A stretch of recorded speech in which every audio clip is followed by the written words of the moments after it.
Welcome to Star Wars Action News, helping Star Wars collectors collect better.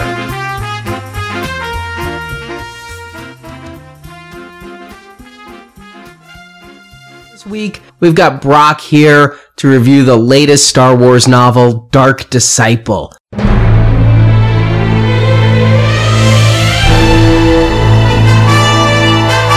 This is Brock, Star Wars Action News Book Club Liaison, with a spoiler-free as possible review of Star Wars Dark Disciple by Christy Golden. Review copy courtesy of Del Rey Books.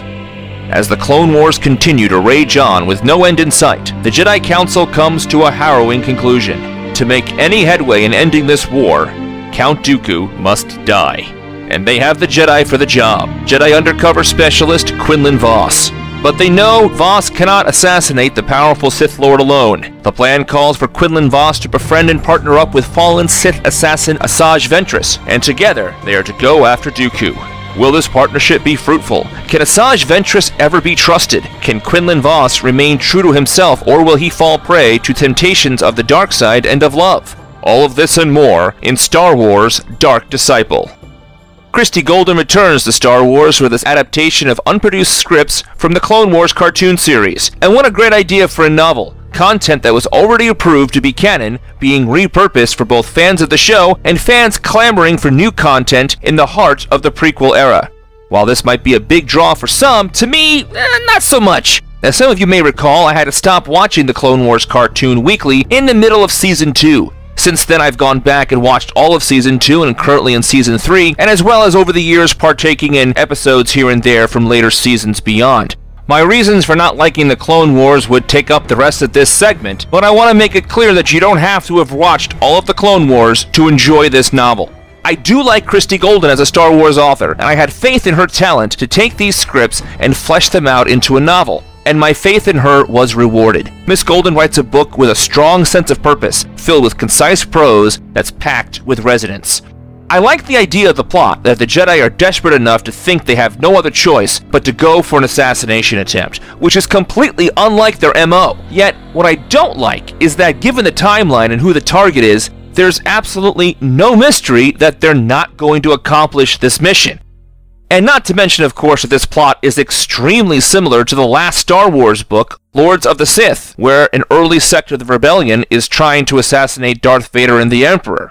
Of course, the book isn't really about this mission, it's about the characters going on the mission. And overall, I like what Golden did with the two protagonists. I got what I expected from Quinlan Vos. I never had any doubt from the moment he's introduced in this novel what his path is going to be, as the author really got me hooked into his character. But what really impressed me about this book was the characterization of Asajj Ventress.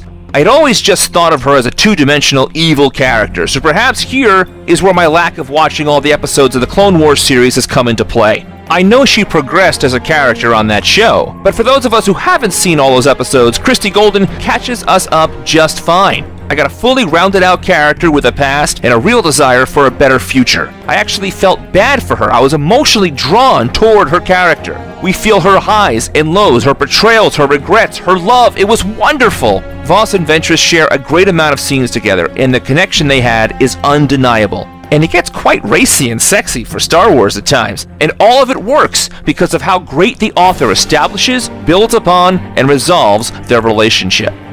The rest of the characters that appear, Anakin Skywalker, Mace Windu, Yoda, Count Dooku, Boba Fett, are all in Clone Wars cartoon mode. They are just one direction all the time. The deeper character exploration was really spent, and rightfully so, with Ventress and Vos, with some additional goodness for Obi-Wan Kenobi as the moral compass of the piece. The pacing of the book is both its biggest asset, and unfortunately, in the second half of the book, I thought a big deficit. The pacing of the first half is like lightning, and the book is better off for it, as Golden establishes the Vos-Ventress relationship quickly but efficiently, believably, by not spending too much time on setting up each part, utilizing the passage of time well while maintaining as much realism as possible. So much happens in the first 100 pages, Quinlan Vos getting on his mission, meeting Asajj and winning her trust, establishing their working relationship, liking each other as people, falling in love, revealing the true purpose and the mission to Asajj, yet it is all remarkably satiating.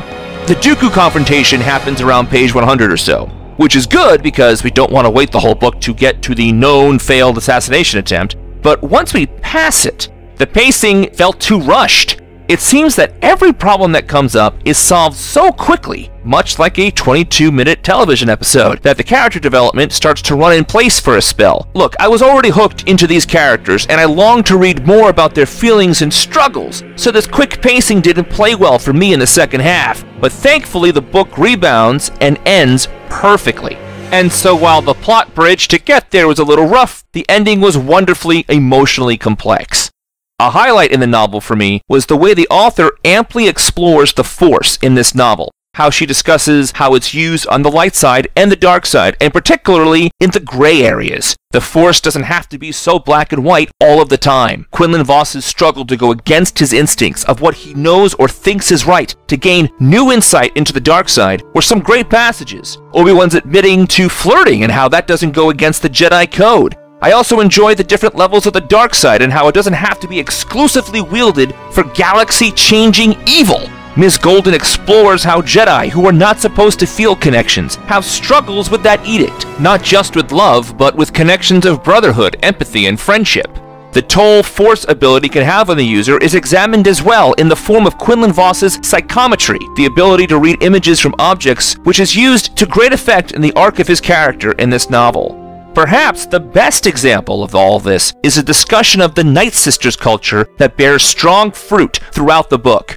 The Nightsisters' first appearance, of course, was in the now Legends, The Courtship of Princess Leia by Dave Wolverton back in the 90s, and I, for one, am always glad that the Nightsisters have been incorporated into the canon through the Clone Wars cartoon. They were even retconned with the Ewok movies from the 80s, though I'm thinking those movies are now considered Legends also.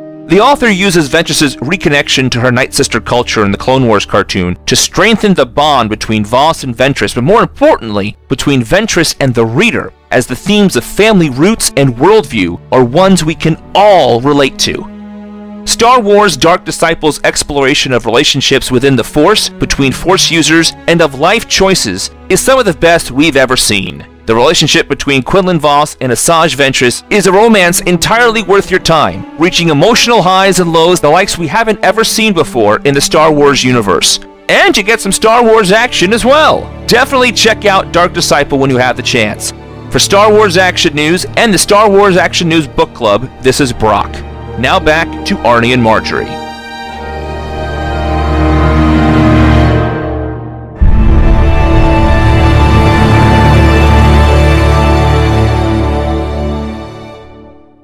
Thank you, Brock. It was great to hear your review, and it was great to see Christy at San Diego. She came to our breakfast. I saw her doing a signing. I got my copy of Dark Disciple signed by her. She's so nice. She's really nice. I really like her. Thanks for watching this video. You can see full episodes of Star Wars Action News with more collecting news and reviews at swactionnews.com. We also have thousands of toy and collectible photos in our photo gallery. If you enjoyed this video, please subscribe to our YouTube channel. May the pegs be stocked and the Force be with you.